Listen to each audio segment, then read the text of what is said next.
He reeked of every sin he ever committed.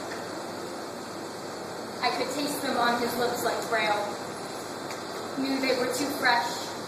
Scabs too open, still bleeding with regret. His knuckles were still swollen and rough from beating a man to death. Fingers still poised onto triggers. His mind was still in Afghanistan. He told me he loved me like America. That I was the free one.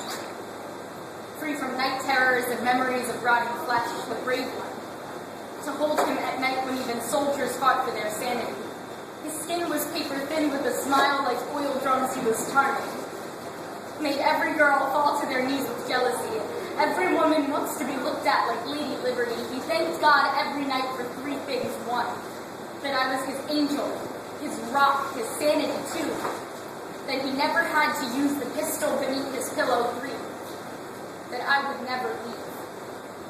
I told myself I was the only one who could save him from the war in his mind. Keep him from bruises he could cause. I became his shield. When he wanted to shoot, he aimed at me. Guns found themselves hidden beneath couch cushions, tables, chairs, car seats, kept him from bruising others, but it couldn't keep him from bruising me. He told me he loved me like America, said he would die protecting me. His mind was still in Afghanistan, Korea, Germany, Iraq, Japan. There were some nights he'd wake up, cold, sweat-drenched skin, his shirt plastered to his chest, his eyes plum red, his hands gripping my throat. My body became his new war zone. He saw my lips as enemy lines to cross. He would kiss me passionately, hoped he could lick his dead friends from my vocabulary. He never screamed my name. He screamed dates, screamed roadside bombings, screamed casualties. He wanted me to say his name over and over and over again. He wanted to remember he was still alive. The bruises on my back will fade.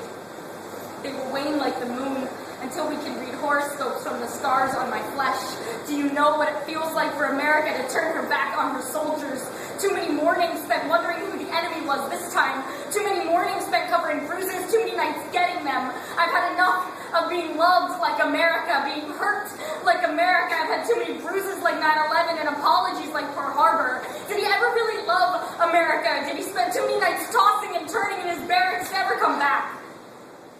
One night, as he shivered with memories of sand dune safe havens and school children, corpses littering pavement alleyways, I had thoughts of treason. I took soft white American pillows in my soft white American hands and stifled his last wartime memory. I took the gun from beneath his cold corpse head, loaded it with one bullet, and granted him one last American casualty. Add our names to the list of lives lost overseas. He'd never really come back.